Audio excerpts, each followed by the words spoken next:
Hello everyone, I am Dr. Sirajul Faizi. I welcome you in my YouTube channel. Today in this video, I am going to talk about Fisher's lock and key model. You know friends, this topic is very important and I hope this video will be helpful to you. So if you like this video, then subscribe my channel.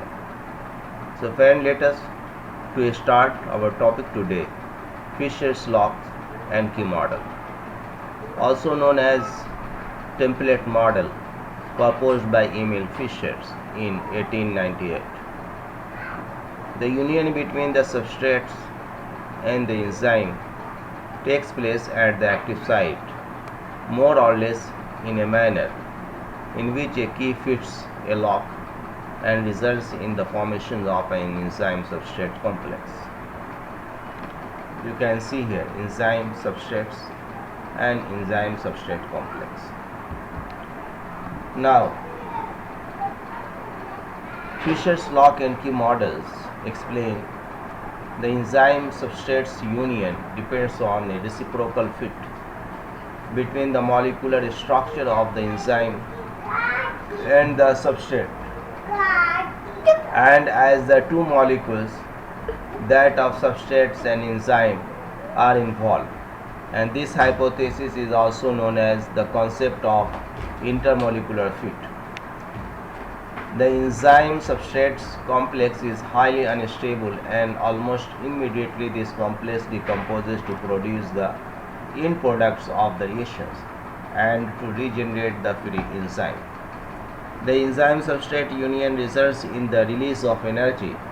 In this energy, which in fact raises the energy level of the substrate molecule, thus inducing the activated state. In this activated state, certain bonds of the substrates molecules become more susceptible to cleavage.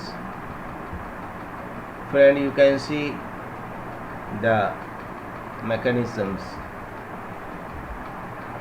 Quotients and induced fit models.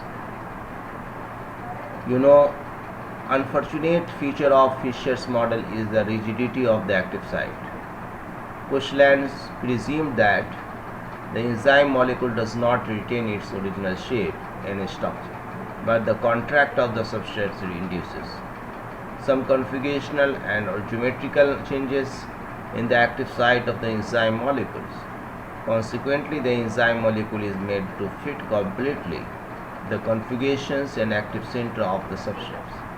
At the same time, other amino acid residue may become buried in the interior of the molecule. So friend, as to sequence of the events during the conformational change, three possibilities exist. The enzymes may first undergo a conformational change, then bind substrates. And the alternative pathway is that the substrate may first be bound and then conformational change may occur. Both the processes may occur simultaneously with further isomerization to the final conformations. Quotient's models has now gained much experimental support. Conformational changes during substrate binding and catalysis have been demonstrated for various enzymes, and such as phosphoglucomutase, creatines, kinase, and carboxypeptidase. You can see here substrates and active site.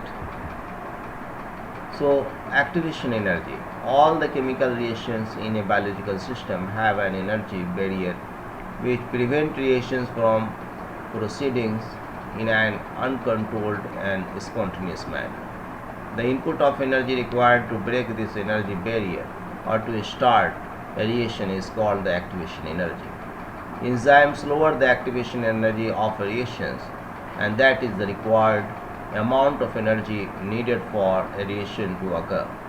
And they do this by binding to a substrate and holding it in a way that allows the reactions to happen more efficiently.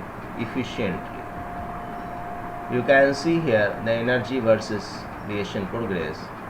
Without activation energy of catalyzed reactions, and activation energy of uncatalyzed reactions. So friends, it is important to remember that enzymes do not change the reactions del G. In other words, they do not change whether a reaction is exergonic, spontaneous, or endergonic. This is because they do not change the reactants or products free energy. They only reduce the activation energy required to reach the transition state.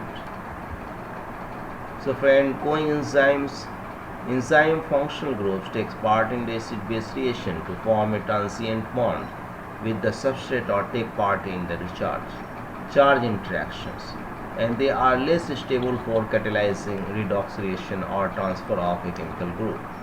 Such reactions are carried out by small molecules called cofactors. Cofactor may be metal ions such as the zinc 2 plus required for the catalytic activity of carboxypeptidase A, or organic molecules known as coenzymes such as NAD plus and YADH. Some cofactors, for instance NAD plus, are but transiently associated with a given enzyme's molecule so that it affects their functions as co-substrates. Other cofactors known as prosthetic group are essentially permanently associated with their protein, often by covalent bond. For example, the heme prosthetic group of hemoglobin is tightly bound to its protein through extensive hydrophobic and hydrogen bonding interaction, together with a covalent bond between the heme Fe2 plus ion and histidine F8. So coenzymes are chemically changed by enzymatic reactions in which they participate. Thus, in order to complete the catalytic cycle, the coenzyme must be returned to its original state. For prosthetic group, friend, this can occur only in separate phase of the enzymatic reaction segment.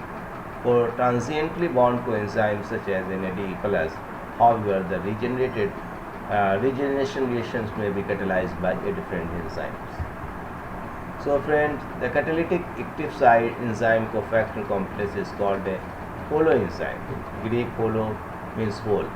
The enzymatically inactive protein is resulting from the removal of the holoenzyme cofactor is referred to as an apoenzyme. Greek apo means away.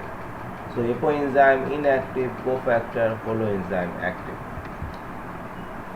So friend, here list of coenzyme and reaction mediated: biotin, carboxylation, carbalamine, coenzymes, alkylations, coenzyme A, acyl transfer, flavin coenzyme, oxidation reductions, lipoic acid, acyl transfer, nicotinamide coenzymes, oxidation reduction, pyridoxal phosphate, amino group transfer, tetrahydrofolate, one carbon group transfer, thymine, pyrophosphate, aldehyde transfer. Many vitamins are coenzyme precursor. You can see vitamin biotin, coenzyme biocytin, and deficiency disease A. Cobalamin, coenzymes, and pernicious anemia. Folic acid, tetrahydrofolate, megaloblastic anemia. Nicotinamide coenzyme, Allegra, pantothenate coenzyme A, pyridoxine B6, pyridoxal phosphate, riboflavin B2, flavin coenzyme, thymine B1, thymine pyrophosphate B2. So friend, hope this video will be helpful to you. If you like this video, then subscribe my channel, and thanks for watching.